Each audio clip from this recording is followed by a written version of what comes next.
Love Stories. Love Stories.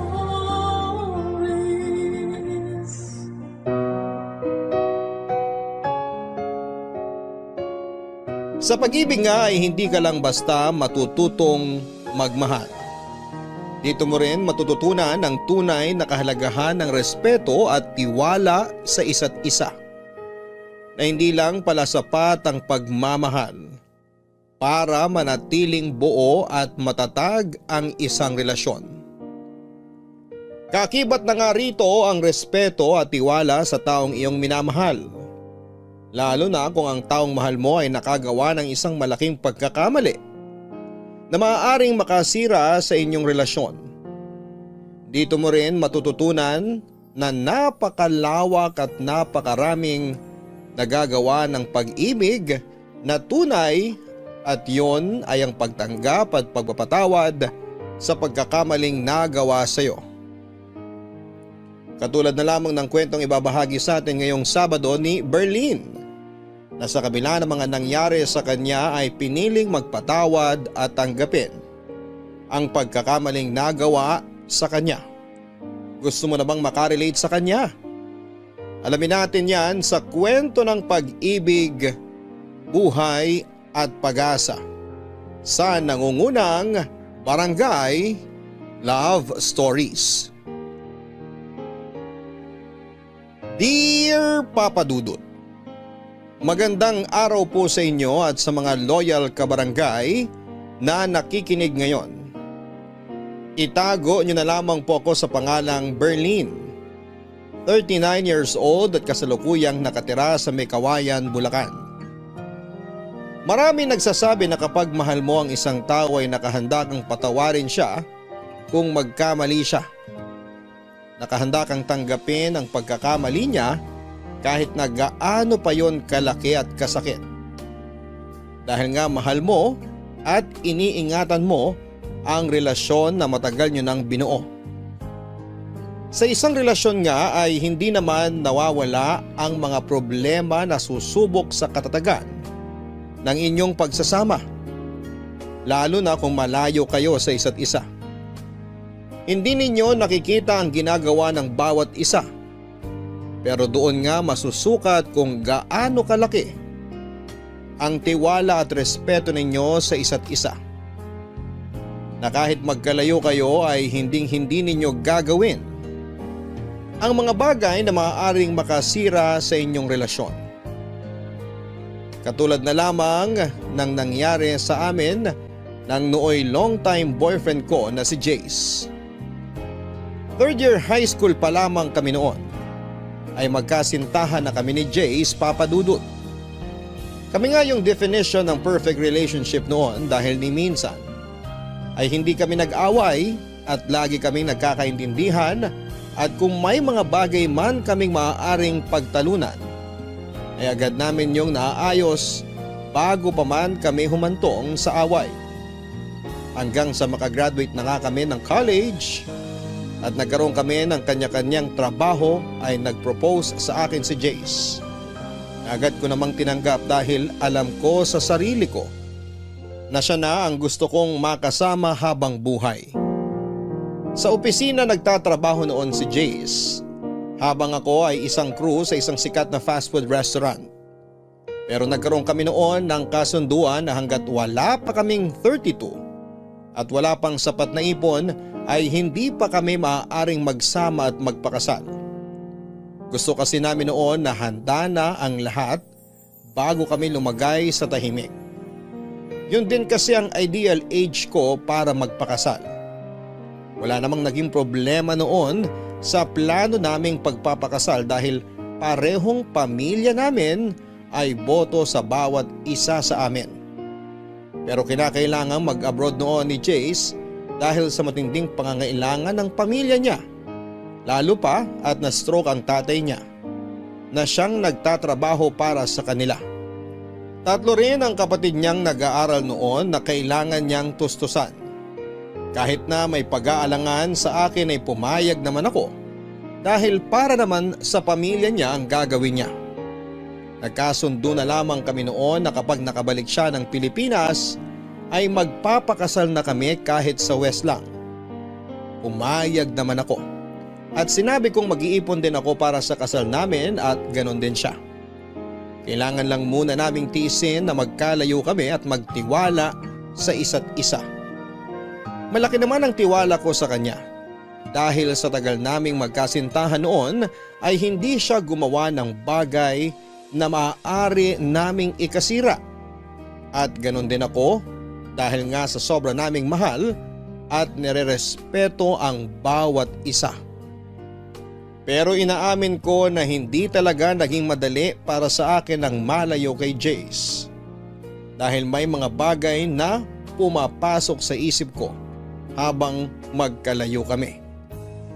Mga bagay na alam ko namang hindi niya magagawa pero hindi ko maiwasang mag-isip na baka matukso siya sa isang babae habang hindi niya ako kasama. Lalaki siya at may pangangailangan at naisip kong baka sa iba niya hanapin ang mga yon. May tiwala naman ako sa kanya pero hindi ko kontrolado ang mga pumapasok sa isip ko. Lalo pa nga at hindi agad nakatawag noon sa akin si Jace. Nang makarating siya sa Korea bilang isang factory worker sa paggawaan ng mga noodles. Sobrang nag-worry rin ako sa kanya noon dahil hindi ko alam kung ano na nga bang nangyayari sa kanya doon. Iniisip kong mabait ba ang mga amo niya o kaya naman ay nakakakain ba siya ng maayos. Halos 2 linggo nga bago siya nakatawag noon at tila nabunutan ako ng tinik sa dibdib nang marinig ko na ang boses niya.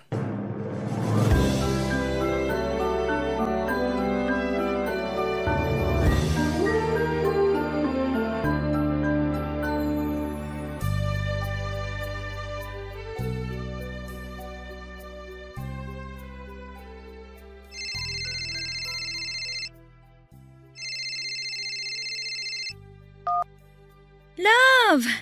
Bakit ngayon ka lang tumawag? Sorry love, bawal kasi ang cellphone sa oras ng trabaho. Maikpit dito eh. Kailangan i-surrender ang cellphone ko sa kanila kapag may trabaho. Every 2 weeks lang ako pwedeng gumamit ng cellphone. Kagaya nito, day off ko. Kaya nakatawag ako sa'yo. Ay, salamat naman sa Diyos. Akala ko kung napano ka na dyan eh. Huwag mo ako intindihin dito. Mababait naman ang mga amo ko. Eh nga lang, sobrang stricto ng boss namin. Kapag trabaho, trabaho. Sa bagay, malaki ang pasahod nila kaya dapat talaga sulit ang ibabayad nila sa'yo. Ang importante, ayos ka lang dyan. Oo, di rin naman kami nagugutom dito. Libre ang pagkain namin. Mabuti kung ganon. Maiba nga pala ako.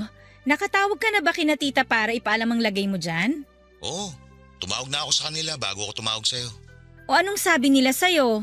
Ayun, humihingi ng pasensya sa akin. Kasi kinailangan ko para mga ibang bansa para lang sa kanila. Eh sabi ko wala namang problema basta para sa kanila. Total, andito na rin lang ako. Panahon na para makabawi man lang ako sa kanila. Tama. Basta pagbutihan mo lang ang trabaho mo dyan. Pasasaan ba't magiging maayos din ang lahat? Suportado kita sa lahat ng bagay. Alam mo naman yan. Kaya nga swerte ko sa'yo.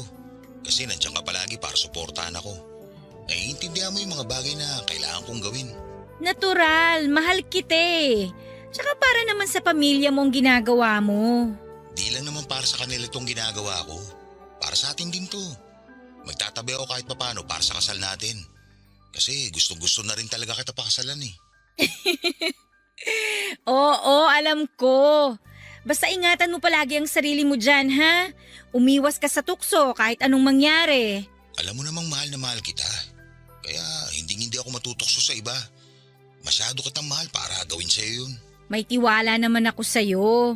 Pero kasi hindi naman natin masasabi, di ba? Malayo tayo sa isa't isa.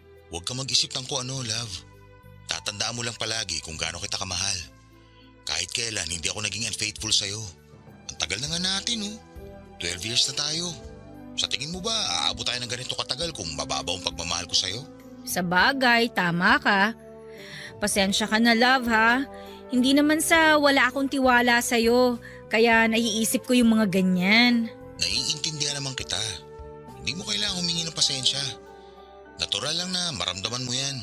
Malayo ako sa'yo eh. Pero yun lang ang masasabi ko sa'yo. Mahal na mahal kita. Ikaw lang babaeng mamahalin ko at iharap ko sa altar. Kahit naman ako eh. Ikaw lang ang lalaking mamahalin ko. Basta, tiis-tiis lang muna tayo, love ha. 2 taon na lang naman eh. Saglit lang sa atin to. Oo naman. Basta every 2 weeks lang ako makakatawag ha. Huwag kang mag-isip na baka nang bababae ako rito o ano. Hayaan mo kapag day off ko, ikaw ang una kong tatawagan. Magdamag tayo mag-uusap noon. Paalala ko lang sa'yo, mahal ang roaming calls ha.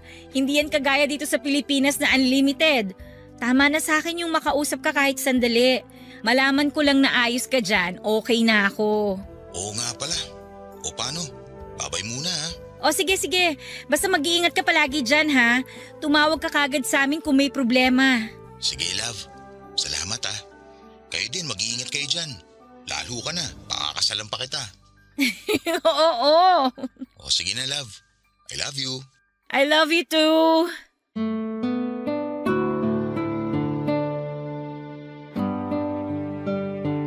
Papadudot kahit papaano ay gumaan ang loob ko nang makausap ko si Jace. Nabawasan din ang pag-aalala ko sa kanya dahil sinabi niyang ayos lang siya doon. Yun lang naman ang tanging mahalaga sa akin, Papadudot. Ang malamang nasa maayos siyang kalagayan. Sinabi ko nga rin sa sarili ko noon na hindi na ako mag-iisip ng hindi maganda tungkol sa kanya. Dahil na-realize ko na maling mag-isip ako ng ganon sa lalaking kahit kailan ay hindi nagsinungaling at naglihim sa akin. Sa 12 years na relasyon namin ay wala siyang ginawa na makakasira sa relasyon namin. Sa 12 years din na yon ay hindi kailanman nabawasan ang pagmamahal namin sa isa't isa. Kaya nga nasabi ko na napaka-perfect ng relationship namin, na kasal na lang talaga ang kulang. Pero kagaya nga ng plano ay gusto naming paghandaang mabuti ang lahat bago kami lumagay sa tahimik, Papadudot. Lumipas nga ang mahigit 1 taon, Papadudot, na sanay na ako na kada 2 linggo lang kaming nakakapag-usap ni Jace. Mas nagpursigi ako noon sa trabaho hanggang sa ma-promote ako bilang branch manager sa sikat na fast food restaurant na pinagtatrabahuhan ko. At kapag nakakapag-usap nga kami ay pareho naming kinikwento sa isa't isa ang mga nangyari sa amin sa loob ng 2 linggo. Para kahit papaano ay updated kami sa buhay ng bawat isa. Na wala kaming nakakaligtaang araw kahit na madalang kaming magkausap. Kapwa na rin kami na may ipon noon. Kaya naman excited na ako dahil 3 buwan na lamang ay makakauwi na siya ng Pilipinas. Nagkasundo na rin kami na aayusin ko na ang mga dapat ayusin para sa kasal namin. Mula sa invitation sa simbahan at sa pagpili na rin ang isusuot namin. Dahil yun nga ang balak namin na kapag nakauwi siya ay magpapatahi na agad kami ng isusuot sa kasal at magpapakasal. Hanggang sa isang beses ay bigla na lamang nag-iba ang pakikitungo sa akin ni Jace. Ang sabi niya sa akin ay pagod lamang siya dahil panay ang overtime niya sa trabaho at iniintindi ko yon. Pero may kung anong nagbubulong sa akin na hindi yon ang dahilan. At ayaw ko mang isipin ay may nagsasabi sa akin na may tinatago ang fiancé ko na si Jace, Papadudot.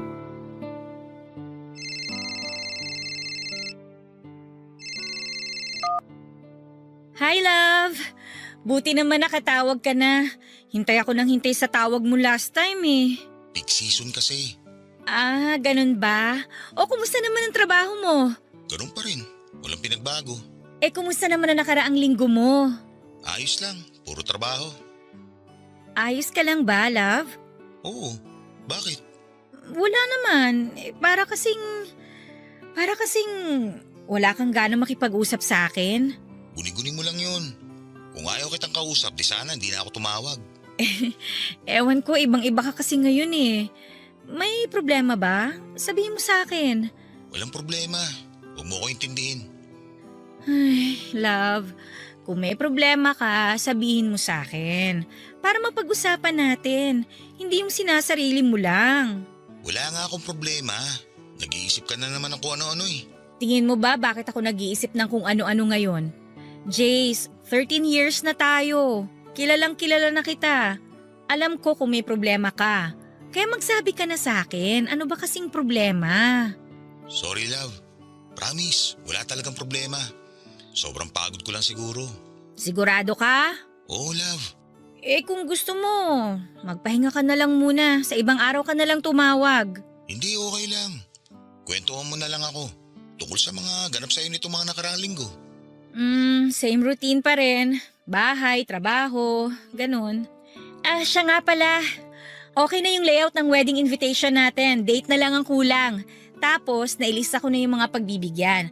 Nakapili na rin ako ng simbahan kung saan tayo magpapakasal, love. Tapos, pagbalik mo dito, magpi-prenup shoot na tayo. Hello, love? Andyan ka pa? Oo. Narinig mo ba yung sinabi ko? Oo. Wala ka bang sasabihin? Baka pwedeng i-postpone muna natin yung kasal? Kahit mga 2 years? Ano? Postpone? Love, ang tagal na nating pinlano to. Alam ko, kaso… Kaso ano? Budget? May problema ba sa budget, Jace? May ipon ako, sapat yun para sa pagpapakasal natin. Hindi naman yun. Naisip ko lang na mag-extend muna ng mga 2 taon dito. Bakit? 2 taon lang ang kontrata mo dyan ah. Paano ka mag-extend? Ano, magti-TNT ka? Hindi. Pwede naman daw i-renew kontrata pagkatapos nito. Pero bakit nga? Bakit ka mag-extend? Okay naman na si Tito, nakakapagtrabaho na siya ulit. Ano man lang yung umuwi ka muna rito, di ba? Para maasikaso yung kasal natin. Di pagkatapos ng kasal natin, sige bumalik ka na ng Korea, magtrabaho ka ulit. Hindi nga kasi ako makakauwi. Gusto ko pa sana magtrabaho na mas matagal dito. Jace, alam mo hindi ka nakakatuwa ah. Kung may problema ka, sabihin mo. Kung gusto mo nang umatras sa kasal, sabihin mo. Hindi yung ang dami mong dahilan. Barely naman. Ang sabi ko lang, i-postpone muna natin yung kasal. Wala akong sinabing atras ako. Pwede ka namang umuwi muna rito para sa kasal natin. Tapos tsaka ka na bumalik. Ay, nakapaghintay naman tayo ng 13 years, di ba? Ano ba naman yung 2 taon pa? Oo, nakapaghintay tayo. Pero nakaplano na lahat, Jace. Ang sabi mo, ayusin ko na lahat ang dapat asikasuhin para pag uwi mo, wala ka ng gaanong aayusin. Ikaw na lang ang kulang. Tapos ngayon sasabihin mo, i-postpone? Bakit? Ay, sige na. Uuwi na ako para magpakasal tayo. Tatapusin ko lang yung 3 buwan pang kontrata ko.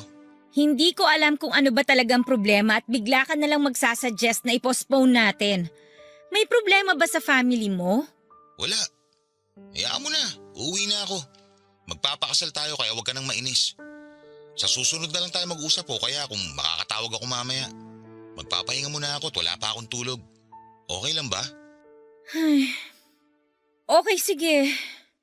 Magpahinga ka muna.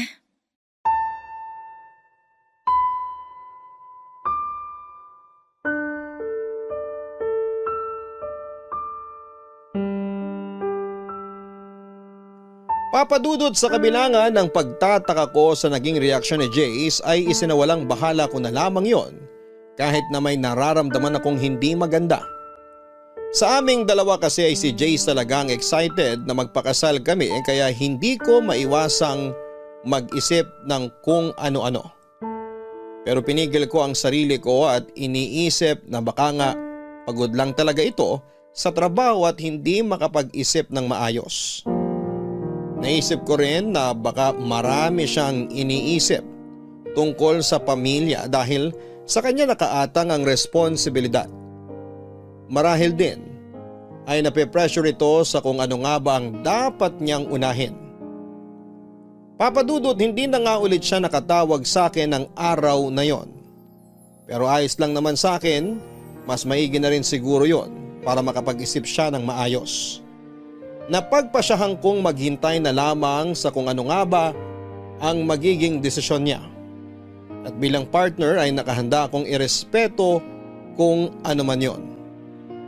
Nang sumunod na beses na pagtawag sa akin ni Jace ay kapansin-pansin ang panlalamig nito sa akin. Wala itong kabuhay-buhay sa pakikipag-usap sa akin na parang minsan ay napipilitan na lamang siyang kausap ako. Ayaw ko mang mag-isip ng hindi maganda. Pero sa kinikilos ni Jace ay hindi ko mapigilan ang sarili ko. Halos lahat na yata ng pangit na senaryo ay naisip ko na baka may ibang babae siya kaya gano'n na lamang ang panlalamig niya sa akin. Hindi na siya malambing kagaya ng dati at palaging malayo ang sagot sa tuwing may itinatanong ako sa kanya, Papa Dudut. Papa Dudut, nagpatuloy ang cold treatment sa akin ni Jace hanggang sa dumating na sa point na halos hindi na siya tumatawag. Halos hindi ko na nga alam kung ano ang iisipin ko ng mga panahong yon. Nagsimula na ako mag-alala at makaramdam ng kaba dahil wala talaga siyang paramdam. Baka mapahamak na siya o ano, kaya naman hindi na ako nagdalawang isip na lumapit sa pamilya niya at itanong kung tumatawag ba sa kanila si Jace. Ang sabi nila ay hindi naman daw ito tumatawag at malamang ay busy lamang sa trabaho. Nagtaka naman ako dahil parang hindi sila nagwo-worry kay Jace. Pero pinili ko na lamang na huwag nang magsalita. Sumang-ayon na lamang ako sa sinabi nila. Pero may parte sa puso ko na ayaw maniwalang hindi tumatawag sa kanila si Jace dahil busy ito. Kilala ko si Jace at hindi nito matitiis ang kahit na ano, lalo na kung tungkol sa pamilya nito. Naisip kong may mali sa nangyayari at kailangan ko yung alamin. Kaya nga sinubukan kong kontakin ang mga kaibigan ni Jace na nakilala nito sa trabaho. Halos lahat ng nakausap ko ay iba-iba ang sinasabi. Ang isa ay sinabing busy lang si Jace, samantalang ang isa naman ay sinabing wala naman daw silang gaanong ginagawa dahil tapos na ang peak season. Kaya mas lalong lumakas ang kutob ko na may tinatago siya sa akin hanggang sa nakausap ko ang isa pa sa katrabaho niya na si Carlo. At hindi ko halos matanggap ang mga ipinagtapat niya sa akin, Papa Dudut.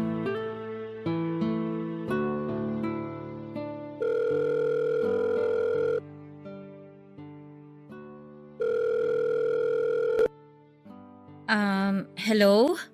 Hello, Ren. Salamat pala ha, kasi pumayag ka makipag-usap sa akin ngayon. Walang problema. So, ano nga yung gusto mong pag-usapan ulit natin? Alam mo namang matagal ko ng boyfriend si Jace, di ba? Oo, ikakasal na nga raw kayo pag uwi niya. Oo, sana. Kaya lang, ang laki kasi ng ipinagbago niya eh. Parang nanlalamig na siya sa akin. Baka naman marami lang iniisip si Jace. Kilala ko siya kapag may problema yon o may iniisip. Nagsasabi siya sa akin. Pero ngayon, parang may tinatago siya sa akin eh. Hindi na ako makapag-focus sa trabaho ko kasi iniisip ko siya. Kung ano na bang nangyayari sa kanya, wala na rin akong maayos na tulog kakaisip kung ano ba talagang pinagkakaabalahan niya. Ano kasi, wala ako sa posisyon para sabihin sa'yo to. Na alin? May alam ka ba? Ang mabuti pa siguro, si Jace na lang ang kausapin mo. Paano ko nga siya tatanungin? Isang buwan na siyang hindi nagpaparamdam sa akin. Malilintikan kasi ako eh. Bakit? Pinagbantaan ka ba ni Jace? Hindi, pero iisipin nun na ako ang nagsabi sa'yo. Pangako, hindi ko sasabihin sa kanya. Kaya kung may alam ka, please, sabihin mo naman sa akin. Ay, kung ano man ang marinig mo sa akin, lagi mong isipin na mahal ka ni Jace. Kahit kailan, hindi nabawasan ang pagmamahal niya sa'yo. Ikaw lang ang nag-iisang babaeng minahal ni Jace. Pwede bang diretsahin mo na ako? Ano ba talagang problema? Ang totoo kasi niyan, may nabuntis si Jace dito. Ano? Nabuntis? Sino? Kasamahan namin dito sa factory. Oy, hindi magandang biro yan ha? Sana nga, nagbibiro lang ako. Paano nangyari yun? Babae ba siya ni Jace? Hindi, Berlin. Hindi. Alam ng Diyos kung gaano ka kamahal ni Jace. Yung nangyari, hindi sinasadya. Paano hindi sinasadya? Nagkayayaan kasi magkainuman pagkatapos ng holiday. Lahat kami magkakatrabaho. Hanggang sa nalasing kaming lahat. Hindi na namin alam yung mga sumunod na nangyari. At si Jace? Paano niyo nasabing si Jace ngayon nakabuntis dun sa babae kung lasing kayong lahat? Sila kasi yung magkasama sa kwarto nung magising kami kinaumagahan. Pero maniwala ka o sa hindi, sising-sisi si Jace sa nangyari. Mahal na mahal ka niya. Mahal? Kung talagang mahal niya ako, sana umiwas siya sa mga bagay na makakasira sa amin. 13 years na kami. Tsaka pa siya nagloko. Hindi ka niya niloko, Berlin. Hindi sinasadyang nagkamali lang siya. Hindi sinadya o sinadya. Nagkamali siya. Dinungisan niya yung relasyon na napakatagal na naming iningatan. Maniwala ka. Mahal na mahal ka ni Jace. Hindi lang niya alam kung paano sasabihin sa'yo yung totoo. Nagigilty siya ng sobra sa nagawa niya. Ang dami niyang pagkakataon para sabihin sa akin. Kasi nga, hindi niya alam kung paano sasabihin. Pero please lang, Berlin. Wag na wag mong sasabihin na ako ang nagsabi sa'yo, ha? Labas ka rito. Salamat kasi sinabi mo sa akin yung totoo. Huwag kang mag-alala. Hindi to malalaman ni Jace. Ay, salamat. Pero sana maayos yun ni Jace to. Hindi ko alam. Pero susubukan ko. Yung babaeng nabuntis niya, naghahabol ba? Hindi. May asawa sa Pilipinas yun. Natatakot nga at baka malaman ng asawa niya. Ang hinihiling lang niya kay Jace, sustento at suporta sa pagbubuntis niya. O sige, salamat. Pasensya ka na rin sa abala ha.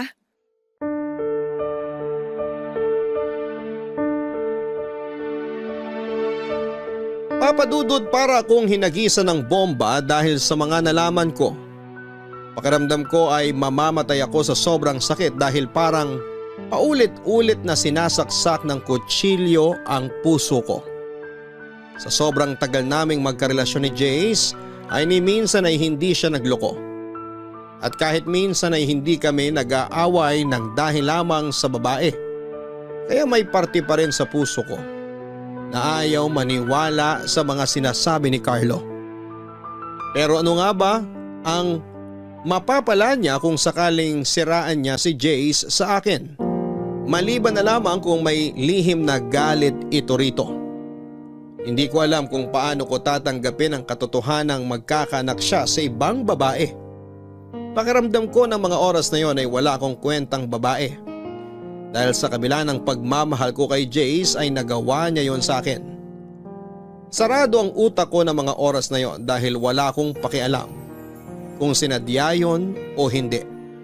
Ang tanging naisip ko lang noon ay nagtaksil sa akin si Jace. Naisip ko nga rin na baka nawala na ang pagmamahal niya sa akin dahil magkalayo na kami. Hindi ko na nagagawa mga bagay na ako dapat ang gumagawa para sa kanya at nahanap niya yon sa ibang babae. Kaya naman nang tumawag siya ulit sa akin ay agad ko siyang kinumpronta.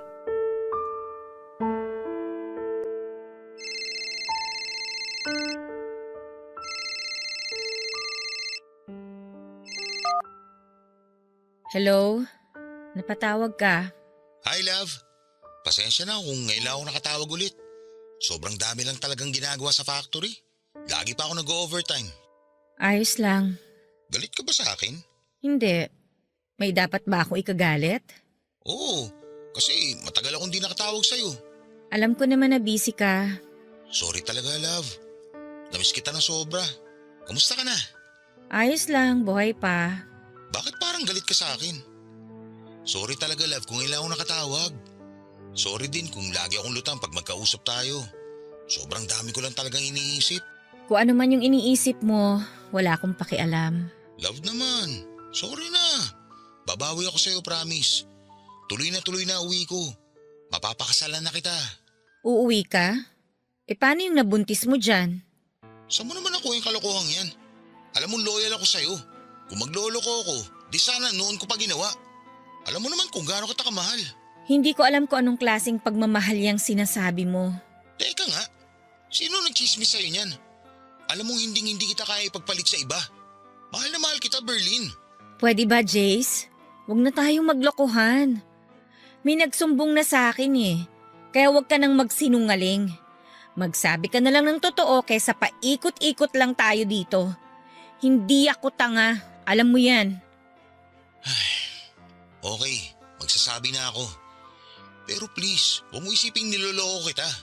Na may iba akong babae. Nag-iisa ka lang na babaeng mamahalin ko at iharap sa altar. Sobrang mahal na mahal kita. Tayo kung mawala ka sa akin. Nakagawa ka na ng bagay na ikasisira natin, Jace. Pakinggan mo muna ako, love. Hindi ko sinasadya yung nangyari. Isinusumpa akong nangyari yun. Sising-sisi ako at galit na galit sa sarili ko dahil hindi ko alam kung ano pang mukhang iharap ko sa'yo pagkatapos na nangyari. Pero ngayon, umaasa ako na sana mapatawad mo ako. Promise, hindi ko sinasadya. Hindi ko gusto yung nangyari. Pare-pareho kaming lasing nun at hindi ko na alam ang ginagawa ko. Hindi alam ang ginagawa? Kahit lasing ka, alam mo pa rin ang nangyayari sa paligid mo. Hindi totoo yung lasing ka kaya hindi mo alam ang ginagawa mo. Palusot lang yan ng mga taong manloloko. Hindi kita niloko, Berlin. Hindi ko ginusto yung nangyari. Sana hindi ka na lang nakipag-inuman para hindi ka umabot sa ganun, di ba? Hindi ka naman pala inom eh. Bakit sumama ka sa kanila? Kasi nakikisama ako sa kanila. Nasobrahan ka naman yata sa pakikisama, Jace. Hindi ko naman alam na aabot sa ganun. Ang alam ko, simpleng inuman lang yun. Alam mo bang ang daming namamatay sa maling akala? Gusto mong dumagdag? Alam mo, Berlin, walang patutunguhan tong usapan natin. Paulit-ulit lang eh. Hindi rin tayo nagkakaintindihan. Sinabi ko na nga hindi ko ginusto yung nangyari.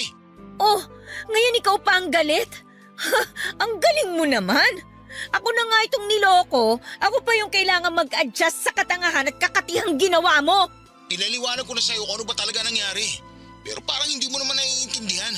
Ah, talaga? Ako pa talaga hindi makaintindi. Eh kung ikaw kaya ang nasa posisyon ko, ano kayang mararamdaman mo, ha? O ano? Bakit hindi ka makasagot? Sa ibang araw na tayo mag-usap. Kapag hindi na mainit ang ulo natin pareho.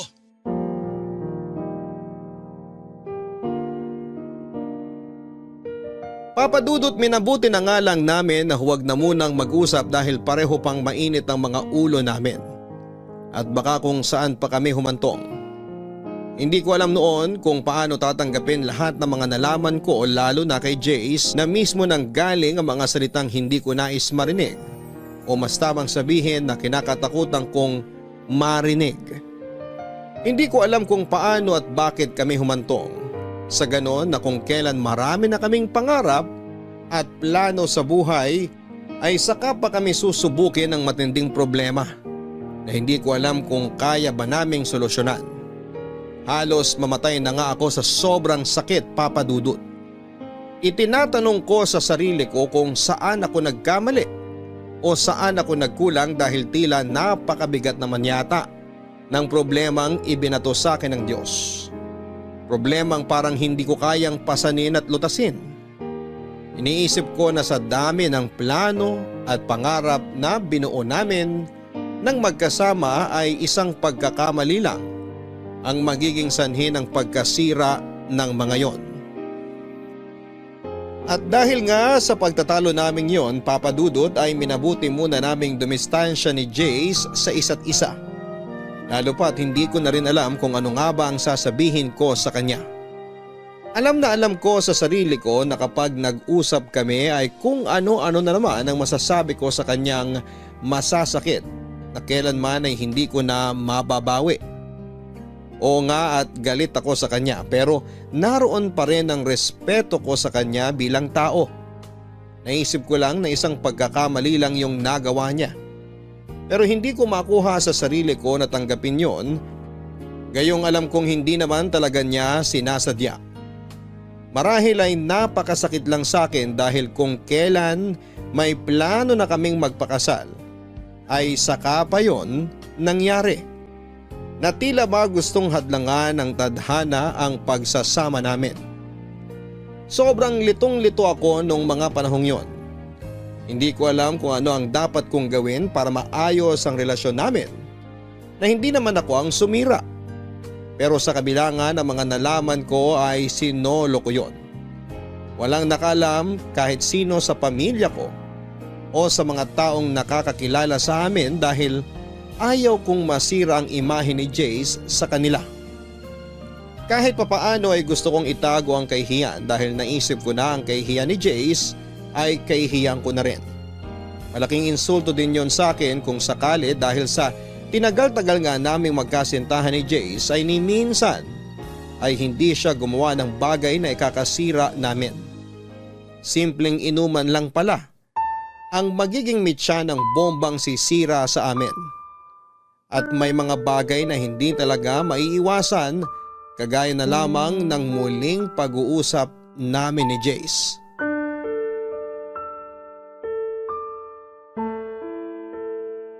Salamat naman at sinagot mo na ang tawag ko. Ano bang kailangan mo?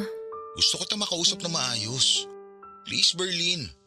Alam kong wala akong karapatang magdemand sa'yo pero sana naman. Huwag mo itapon na lang basta napakaraming taon na binuno natin. Ayaw mong mag-demand? Ano sa tingin mong ginagawa mo ngayon? Di ba nagde-demand ka? At talagang may gana ka pang gumanyan ha? Kung tutuusin, ikaw ang punot dulo ng lamat na to sa relasyon natin. Alam ko at pinagsisisihan ko yun. Kaya sana naman pakinggan mo ako. Hindi ko alam, Jace. Pakiramdam ko nanliliit ako sa nangyayaring to sa atin. Hindi ko alam kung paano ko titimbangin yung sitwasyon.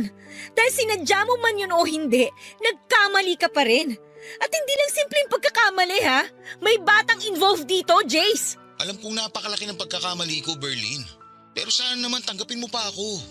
Hindi ko talaga ginusto yung nangyari. Hindi ko na talaga alam yung nangyayari sa paligid ko ng mga oras na yun. Berlin, alam mo kung gaano kita kamahal. Yung sakit na nararamdaman mo ngayon, alam ko na ako ang dahilan yan. Kaya para ako mababaliw kasi hindi ko intensyon na saktan ka. Kung pwede ko lang alisin yan, ginawa ko na. Wala kang idea kung gaano kasakit ang nararamdaman ko ngayon. Jay, sobrang tagal na nating magkarelasyon. Wala tayong naging problema. Kung kailan ikakasal na tayo, tsaka pa nangyari to? Ano bang gusto mong maramdaman ko? Love, pagsubok lang to na kailangan natin lampasan. Sabi mo nga sa maraming taon na relasyon natin, wala tayong naging problema. Ito na yun. Sinusubok na tayo kung hanggang saan tayo magiging matatag. Ngayon pa ba tayo susuko? Hayaan ba natin na hanggang dito na lang tayo? Hindi ko alam, Jace. Hindi ko alam kung saan ako lulugar. Hindi mo kailangang isipin yan. Alam mo, ikaw lang nag-iisang babae minamahal ko. Mas importante ka sa akin. Paano yung anak mo? Hindi ako magiging masaya kung alam ko may batang magsasuffer dahil lang sa pagkakamaling yon. Hindi ko naman pababayaan yung bata kung yun ang iniisip mo. So suportahan kong bata. Pero hanggang dun lang yun. Hindi mo rin masasabi, Jace. Anak mo yun eh. Dugot laman mo. Kapag nasilayan mo yung batang yon, sigurado ako mag-iiba ang mararamdaman mo para sa bata. Magtiwala ka sa akin, Berlin. Hanggang suporta lang ang maibibigay ko sa bata. Ayoko, Jace.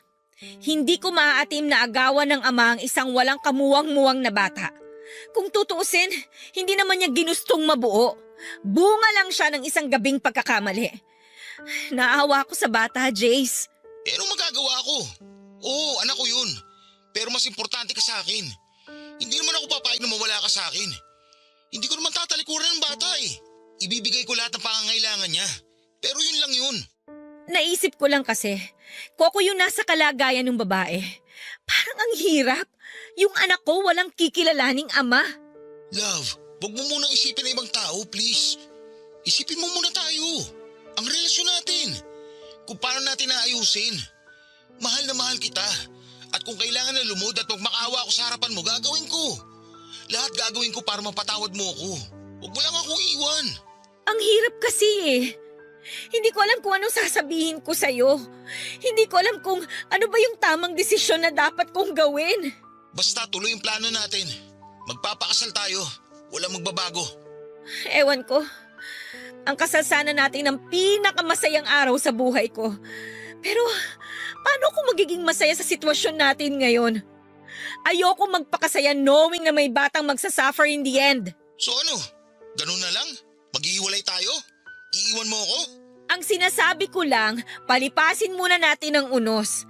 Ituloy natin yung gusto mo na i-postpone muna yung kasal. Kailangan ko rin ng panahon para makapag-isip ng mabuti. At saka ikaw, ayusin mo muna yung dapat mong ayusin. Pero paano pa ako makakasigurado na hindi mo ako iiwan? Huwag mo na akong intindihin mo, okay? Unahin mo ang mas importanteng bagay. Unahin mo yung anak mo. Kawawa yung bata, Jace. Ikaw ang pinaka-importante sa akin. Alam mo yan. Magkakaanak ka na, Jace. Magiging tatay ka na. Magpakalalaki ka naman. Panindigan mo ang responsibilidad mo dun sa bata. Love naman.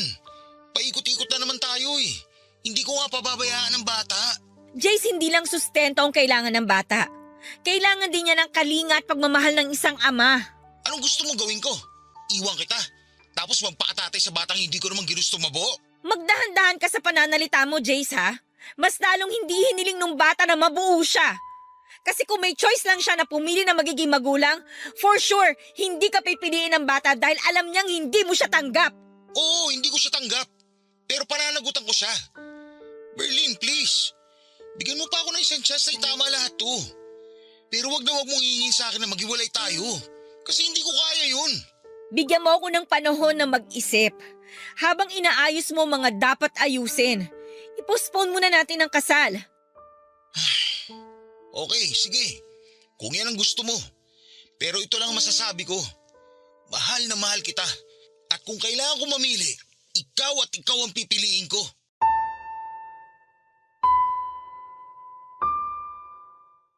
Papadudot nang sabihin sa akin yun ni Jace, ay hindi ko makapa sa puso ko ang saya. Dahil pakiramdam ko ay makasarili ang desisyon niyang yon, papadudot. Alam kong mahal niya ako pero mas matimbang ang dugot laman.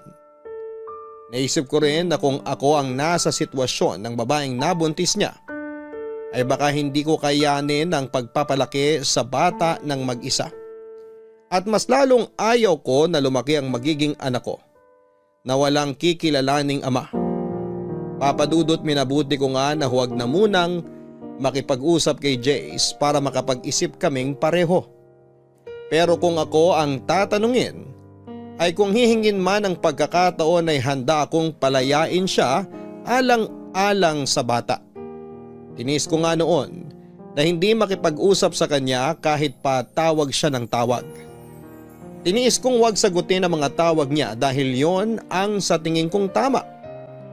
Naisip kong kapag hindi ako nagparamdam ay maiisip niya kung ano ang dapat niyang gawin. Pero sa totoo lang ay sobrang sakit sa akin ang mga nangyayari, lalo na ang isiping may kahati ako sa kanya. Halos 2 linggo nga na panay ang tawag niya sa akin na hindi ko naman sinasagot hanggang sa isang araw ay hindi na siya tumawag. Kaya naisip ko noon na marahil ay nakapag-desisyon na si Jace at pinili nito ang anak. Pero wala akong kamalay-malay na uuwi pala siya ng Pilipinas para personal akong makausap. Kailan ka pa dumating? Ngayon lang din. Dumiretso ka agad ako rito para makapag-usap tayo. Nagpahinga ka na muna sana bago ka pumunta rito. Hindi ko na kaya pagpaliban pa to, Berlin. Para na ako mababaliw. Hindi mo sinasagot ang mga tawag ko. Sinabi ko naman sa'yo na kailangan nating makapag-isip pareho. Paano tayo makakapag-isip kung lagi din naman tayong mag-uusap? Hindi naman solusyon ang pagdistansya sa isa't isa. Kaya nga tayo mag-uusap para mas madali nating maayos ang problema natin. Ang problema dapat tinaharap, hindi tinatalikuran. Paano natin tumaayos kung ayaw mo naman makipag-usap? Ang dali lang para sa'yo na sabihin. Kasi hindi naman sa'yo nangyari eh. Oo, hindi sa akin nangyari. Pero naisip ko na rin yan na kung sa akin man mangyari to, tatanggapin pa rin kita ng buong buo. Nasasabi mo lang yan kasi wala ka sa totoong sitwasyon. Hindi ko lang nasasabi to. Tatanggapin talaga kita dahil mahal na mahal kita. Handa akong kalimutan ang mga pagkakamali mo, huwag ka lang mawala sa akin. Ganyan kita kamahal, Berlin. Saan naman bigyan mo ako ng pagkakataon na pagsisihan ng gusto ang pagkakamali ko. Hayaan mo akong bumawi sa'yo. Hindi ko alam, Jace. Gulong-gulo talaga ako. Kaya nga ayoko muna makipag-usap sa'yo dahil hindi ko alam ang sasabihin ko sa'yo. Mahal mo pa ba ako? At bakit mo naman naitanong yan? Pakiramdam ko kasi wala ka ng pagmamahal sa akin kaya ka ganyang katigas. Naiinis na ako sa usapang to Ba't parang kasalanan ko pa na hirap akong magpatawad? Sariwa pa sa akin ang lahat, Jace. Sorry love, sorry. Kahit ako, gulong-gulo din ako. Pero isa lang ang sigurado ako. Ayaw kitang mawala sa akin. O paano yung anak mo? Wala ka man lang bang maramdaman na gusto mong bigyan din ng pagmamahal ang anak mo? Love naman. Willing ako magbigay ng sustento sa kanya. Lahat ng pangangailangan niya ibibigay ko. Napag-usapan na natin to, di ba? O sige, sabihin na nating magsusustento ka. Siyempre hindi maiiwasang mag-usap kayo palagi nung nanay niya. Tapos hindi mo namamalayang nahulog na pala yung loob mo sa kanya. Oh, nasa na ako doon? Paano na ako? Love, yan ang wag na wag mong iisipin. Alam mo kung gaano kita kamahal. Hindi ko itatapon lahat ng pinagsamahan natin. Hindi ko itatapon yung pagmamahalan natin. Dahil lang sa bago ko palang nakikilala. Siguro mamahalin ko yung bata, pero hindi ang ibang babae. Bigyan mo muna ako ng space. Hindi na ako makahingi. Sabihin mo na madrama ako o maarte. Pero hindi ganun kadali sa akin na tanggapin yung sitwasyon.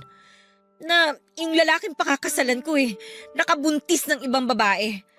Kahit ito man lang muna, ibigay mo sa akin, please. Love naman. Tsaka sino nagpapasok nga pala sa'yo dito? Naabutan mo ba sina mama? Hindi ko sila inabutan. Pasensya na, pumasok na ako dito na walang paalam. Bukas kasi yung gate Mabuti na rin na hindi kayo nagkita ni na mama. At wala silang kaalam-alam sa nangyari. Hindi ko sinabi sa kanila kung anong problema nating dalawa at paniguradong magagalit yun sa'yo. Teka, wala ka bang balak sabihin sa kanila? Hindi ko alam. Pinagtatakpan kita hanggat maaari dahil ayoko magmukhang katawa-tawa sa maraming tao. Kasi parang ang iisipin nila nun, hindi ganun katibay yung pundasyon ng pagmamahalan natin kaya nangyaring lahat ng ito. Ang kahihiyan mo, kahihiyan ko rin. Sorry talaga. Hindi ko talaga ginusto mangyari sa atin to. Love, maayos pa naman natin to, di ba? Bigyan mo nga muna ako ng space para maisip ko kung ano ba talaga yung gusto kong mangyari sa relasyon natin, Jace.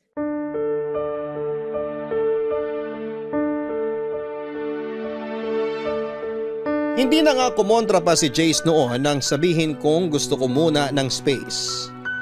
Pero nagpaalam siya sa akin ng maayos at sinabing tawagan ko lamang siya. Anumang oras kapag nakapag-isip na ako o kaya naman ay sadyain ko siya mismo sa kanilang bahay dahil hindi na rin daw siya babalik ng Korea para magtrabaho. Maghahanap na lang daw siya ng ibang trabaho na malapit lang sa akin. Hindi na lamang ako kumibo noon, Papa Dudut, at hindi na rin ako nag-abalang ihatid pa siya hanggang sa may gate namin. At isang linggo nga nang makabalik si Jace sa Pilipinas, ay tinawagan ko lahat ng reservations na pinabuko at kinansel ang mga yon. Naging padalos-dalos ako sa desisyon ko at naisip kong huwag na lamang talagang magpakasal sa kanya. Nawalan na nga rin ako ng ganang pumasok sa trabaho noon at wala akong ginawa kundi ang magmukmok sa kwarto ko, Papa Dudut. Nakakahalata na nga noon ang mga magulang ko pero pinili ko pa rin na magsinungaling sa kanila at pagtakpan si Jace. Hindi ko na nga maintindihan ang sarili ko ng mga oras na yon.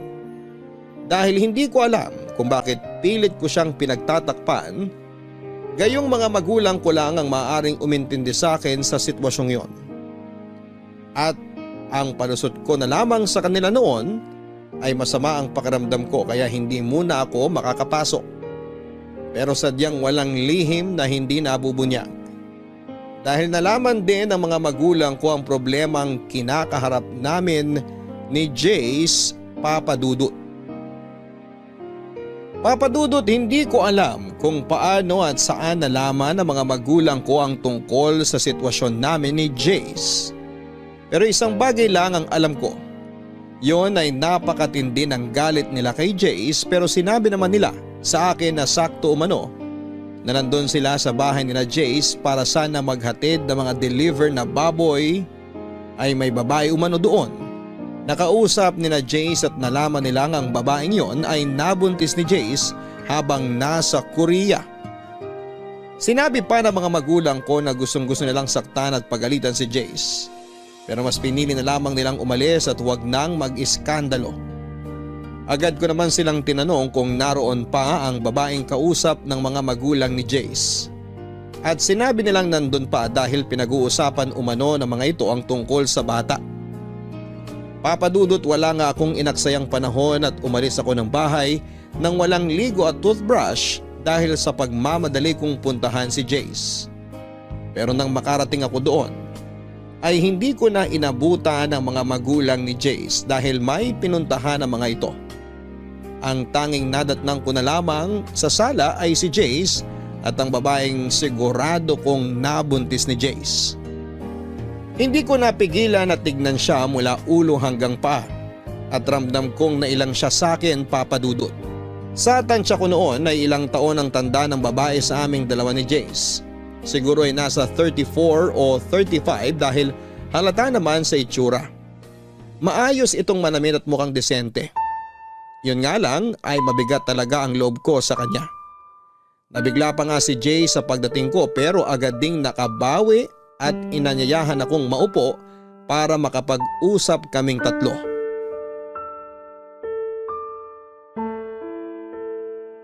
Love, halika, maupo ka muna. Mabuti at nandito ka para makapag-usap tayong tatlo na maayos. Siya ba yung nabuntis mo? Siya nga. Mukhang mas matanda sa atin ah. Dalaga ba siya? Sa totoo lang, may asawa siya, love. At kasal sila. Ano? Jace, ano ba tong pinasok mo? Love, makinig ka muna sa amin ni Thea. At anong sasabihin niyo sa akin? Ang laking gulo nito, Jace, kapag nakarating sa asawa niya tong ginawa ninyo. Kaya nga hayaan mo muna kami ipaliwanag sa iyo ang plano namin. Please, love. Pakinggan mo lang kami. Tapos, tsaka ka mag-decide. O sige, magsalita kayong dalawa. Mauna ka na muna, Thea. Sige.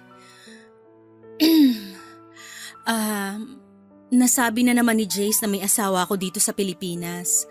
Sa totoo lang, wala talaga akong balak na manggulo sa inyong dalawa. Hindi lang talaga namin inakala na ganito ang mangyayari. Kung bakit naman kasi, kababae mong tao at may asawa, nakikipag-inuman ka pa sa mga lalaki. Wala akong excuse pagdating dyan. Alam kong mali ako sa part na yon at sising-sisi talaga ako. Kaya humihingi ako ng kapatawaran kasi nagulo ko ang relasyon nyo. Hindi mo lang ginulo, nasira mo na rin. Love, please, patapusin mo muna siya. Wala kayong karapatan na mag-demand sa akin kung kailan ako mananahimik at kung kailan ako pwede magsalita. Magsasalita ako kung gusto ko. Mananahimik ako kung gusto ko. Hayaan mo na, Jace. Humihingi uli ako ng tawad sa iyo, Berlin. Alam kong di madali para sa iyo magpatawad. Ayos lang sa akin kahit habang buhay mo na akong di patawarin. Huwag mo lang sanang idamay ang bata sa galit mo sa amin ni Jace. Hindi ba sinabi sa'yo ni Jace ang sinabi ko tungkol sa bata? Sinabi niya sa akin kaya medyo nabawasan ang pag-aalala ko kung sakaling ipapaubaya ko ang bata sa inyong dalawa.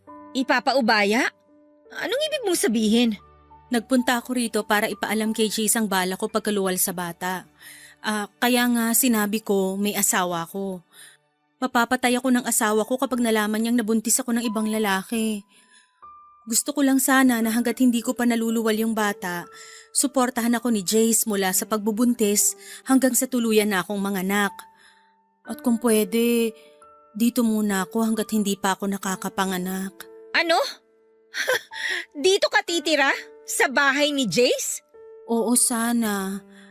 Habang hindi pa ako nakakapanganak, di kasi ako pwedeng umuwi sa amin ng ganito. Wow! Anong akala mo sa akin? Tanga? Sa tingin mo maniniwala ako sa'yo? Napanood ko na sa mga palabas yan. Hindi ko inaasahang maniniwala ka sa akin. Kung gusto mo, dito ka na muna para mabantayin mo mga kilos namin ni Jace. Kahit dito na lang ako sa sala matulog, ayos lang sa akin. Hanggang sa makapanganak lang ako. At pumayag ka sa gusto niya, Jace? Actually, hindi lang naman ako, love. Pati sina mama at papa. Nag-decide kayong lahat ng hindi pinapaalam sa akin? Wala man lang humingi ng opinyon ko? Love, hindi. Biglaan lang din kasi. Hindi ko naman alam na darating si Thea eh. Eh di sana'y pinatawag mo muna ako, di ba? Kaya nga nag-uusap tayong tatlo ngayon, di ba? Eh para saan pa't nag-uusap tayo kung nakapag-decide na naman kayong lahat? Ano pang silbi ko dito? Love, please. Pumirmi ka muna, pwede? Inaayos nga natin ngayon ang dapat ayusin. Kaya please naman, maging mature tayo sa sitwasyon na to. So? Matured ka na niyan? Kasi nakapag-desisyon kang hindi hinihingi yung opinion ko? Ganun ba yon? Hindi. Kaya nga tayo nandito ngayon para solusyonan ang problemang to. Sinabi mo sa akin na ayusin ko to, di ba? Ito na nga. Inaayos ko na. Huwag na kayong magtalo. Hahanap na lang ako ng apartment na pwede kong tuluyan hanggang sa makapanganak ako. Pangit nga namang tingnan kung dito ako sisiksik. O tapos, si Jason magbabayad ng upa sa apartment mo. Oo, ganun na lang ang gagawin namin. Para hindi ka na rin nag-iisip ng kung ano-ano dyan. Kasalanan ko ba kung bakit ako nag-iisip ng kung anong-ano? Sige na, ihanap ko na lang siya ng apartment. Hindi na, Jace. Ako na lang. Sobrang abala na yung naidulot ko sa'yo at sa girlfriend mo. Ako na lang ang maghahanap ng tutuluyan ko. Basta wag mo lang kalimutan ng suporta sa bata hanggang sa masilang ko siya. May sinabi ba akong umalis ka? Walang aalis! Kung nakapag-decide na pala sila na dito ka muna tumira, edi go! Baka mamaya mapahamak ka pa sa kahahanap mo ng apartment mo, kasalanan ko pa. O bakit ganyan kayo makatingin sa akin? Hindi pa naman ako ganun kasama para hindi isipin ang kapakanan ng bata, no? Oo, galit ako sa inyong dalawa, pero labas doon ang bata. Sigurado ka ba? Oo, pero alamin mo kung saan ka lulugar. Huwag niyong abusuhin ang kabaitan ko. Maraming salamat, Berlin. Pangako, masilang ko lang tong bata. Ipapaubaya ko na siya sa inyong dalawa ni Jace at hindi niyo na ako makikita kahit kailan.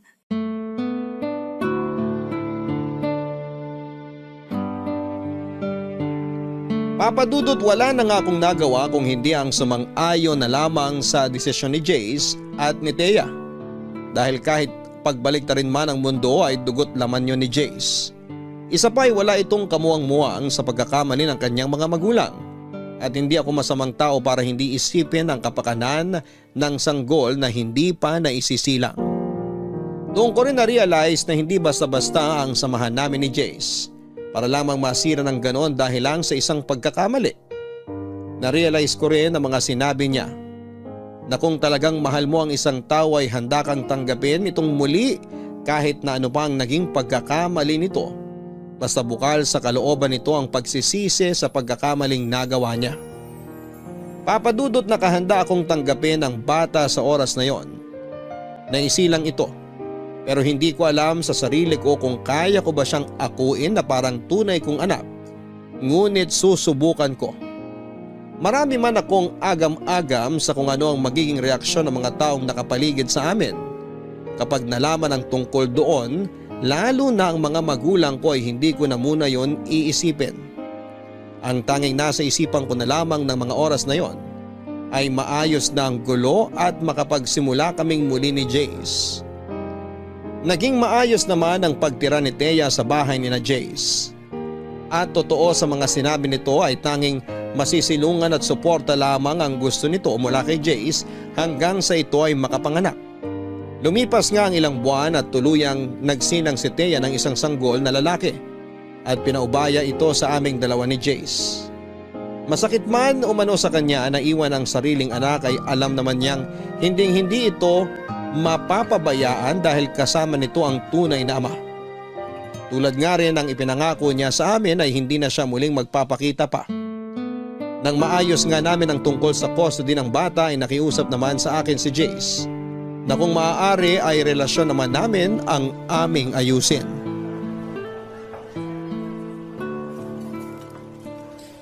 Love, Akala ko ba pupunta tayo sa mall para mamili ng mga gamit ni Baby Liam? kumain muna tayo. Gusto ko rin na makapag-usap tayo na maayos. Ano bang gusto mong pag-usapan natin? Galit ka pa rin ba sa akin dahil sa nangyari? Sa totoo lang, hindi ko naman kaagad makakalimutan yung mga nangyari, Jace. Nag-recover pa rin ako hanggang ngayon. Paulit-ulit akong hihingi ng kapatawaran kung kinakailangan. Pero sana matanggap mo ng buong bata, ang anak ko. Napag-usapan na natin to, di ba? Oo, hindi madali pero susubukan ko. Dahil wala namang kasalanan yung bata sa lahat ng nangyari eh. Salamat. Pero sana tuloy pa rin ang pagpapakasal mo sa akin. Alam ko mahirap ang hinihiling ko, pero mahal na mahal kita eh. Alam ng Diyos na ikaw lang nag-iisang babaeng minahal ko bukod sa nanay ko. Sobrang mahal na mahal kita kaya handa akong tanggapin kung magagalit ka sa akin. Sumbatan mo ako. Huwag mo lang akong iwan. Kilala mo ako, Jace. Kahit kailan hindi kita natiis. Siguro nasaktan mo ko pero na-realize ko na mas nangingibabaw yung pagmamahal ko sa'yo kaysa sa galit ko. Mas natatakot ako na mawala ka sa akin. Siguro nga tama ka na ito na yung pagsubok na binigay sa atin ng Diyos. Hindi niya tayo bibigyan ng pagsubok na hindi natin kakayanin. Daraanan lang natin ang pagsubok na to. At sisiguraduhin natin hindi na natin to babalikan. Tama. Hindi kita mamadaliin na patawarin ako. Magalit ka sa akin kahit gaano pa katagal. Tatanggapin ko. Sa totoo lang napatawad na kita. Pero hindi mo pa rin may aalis sa akin yung pangamba ko sa kung ano yung mangyayari ngayon na dumating na sa buhay mo si Liam. Wala namang magbabago, love. Dadagdagan lang tayo ng bagong miyembro ng pamilya. Ikaw na magiging nanay niya. Sa tingin mo ba magiging mabuting ina ako sa kanya? Oo naman. Dahil isa kang mabuting tao.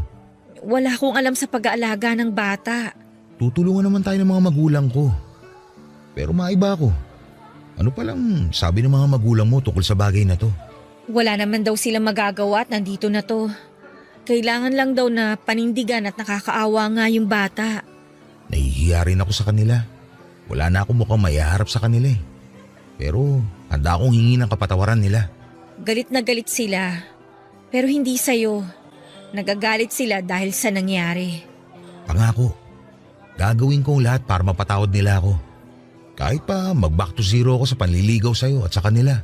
Hindi mo na kailangan gawin yan. Alam naman nilang mabuti kang tao at naging tapat ka sa akin. Sila na nga rin mismo yung nagsabi na sadyang may mga bagay na hindi natin kontrolado at nangyayari na lang. Pero may kasalanan pa rin ako sa nangyari. Maraming paraan para naiwasan ko sana yun. Jace, tapos na yun. Nangyari na. Hindi na tayo dapat nananatili sa isang bagay na parte na lang ng nakaraan. Maraming salamat sa pag-unawa sa akin. Mahal na mahal kita kaya handa akong tanggapin ka sa kabila ng mga nangyari. Pagpasensyahan mo na rin ako kung may mga nasabi akong hindi maganda sa'yo. Naiintindihan kita, love. Alam ko naman kung bakit mo nasabi ang mga nasabi mo. Dala lang yun ng matinding galit at hinanakit. Oo, pero meron akong mga nasabi na hindi naman talaga dapat. Kaya sorry pa rin. Hayaan mo na yun. Wala na yun sa akin. Ang importante na lang magkaayos tayo. Ayusin muna natin ang dapat ayusin bago tayo magpakasal. Pumapayag ka na magpakasal sa akin? Ay, ano bang magagawa ko? Mahal na mahal kita eh. Pero unahin muna nating mapabinyagan si Liam. Ang problema, paano natin ipapaliwanag sa lahat kung kaninong anak yon? Kawawa naman siya kung palalabasin nating inampun lang natin siya. Ayos lang ba sa'yo kung sabihin ko sa kanilang anak ko si Liam? Walang problema sa akin. Mas ayoko naman na itago mo siya. May karapatan siya dahil anak mo siya. Huwag mo kong intindihin kasi mahal na mahal kita. Handa ako sa lahat ng sasabihin nila at ng ibang mga tao. At kung talagang totoong tao sila at kaibigan sa atin, hindi nila tayo huhusgahan. Tama ka dyan. Pangako ko sa'yo, babawi ako. Wala kang dapat bawiin. Ang mabuti pang gawin natin, ibuhos natin lahat ng kalinga at pagmamahal kay Liam dahil ikaw lang ang magulang niya ngayon. Bakit sa tono mo? Parang ako lang ang magulang niya. Ikaw na ang nanay niya ngayon. Hindi naman kita pipiliting magpakananay sa kanya eh. Subukan mo lang. Hindi ako mangangako ha, pero susubukan ko.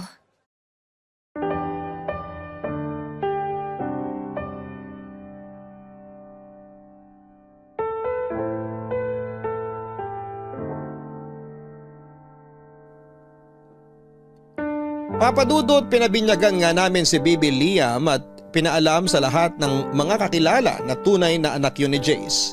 At halos lahat sila ay bumilib sa ginawa ko. Napakabihira lang daw kasi ang kagaya ko na handang tanggapin ang bunga ng pagkakamali ng taong minamahal. Sa totoo lang ay nahirapan din ako na tanggapin ang lahat pero na-realize ko na hindi talaga yon ginusto ni Jace. Ang tanging paraan na lamang namin para maitama ang pagkakamaling yon ay harapin ang nangyari at palakihin ng maayos at busog sa pagmamahal si Baby Liam. Sinabi pa nga nila na isipin lang namin na blessing in disguise si Liam.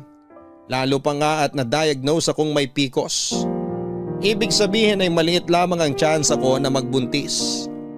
Halos madurog ako nang malaman ko pero hindi ako pinanghinaan ng loob dahil sinabi naman ng mga doktor na may mga paraan pa para ako ay magbuntis at magkaanak.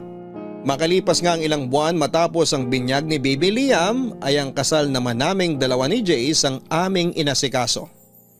At masayang masaya ako dahil sa paglipas ng mga panahon ay unti-unti nang nabubuo ang pamilyang pinapangarap ko kasama si Jace. Napamahal na rin ako kay Liam at parang tunay na anak na ang turing ko sa kanya. At masasabi ko na napalaki namin siya ng maayos ni Jace dahil lumaki siyang mabait at magalang at higit sa lahat ay mapagmahal. At laking pasalamat ko rin nga nang hindi kalaunan ay nagdalang tawa ko at nagsilang ng isang sanggol na babae na pinangalanan kong Jamaica. Hango sa pangalan naming tatlo ni na Jace at Liam. Sobrang saya ko nga papadudot dahil hanggang ngayon ay masaya at nananatiling matatag ang aming pamilya. At tuloy na ring naghilom ang sugat na naiwan ng kahapon. Napatunayan ko rin na ang susi sa maginhawa at masayang pamilya ay ang pagtanggap sa pagkakamali ng bawat isa. At itama yon upang magsilbing pundasyon ng mas matatag na pagsasama. At dito ko na nga po tinatapos ang aking kwento. Maraming salamat po kung ito man ay inyong mapiling basahin sa araw na ito.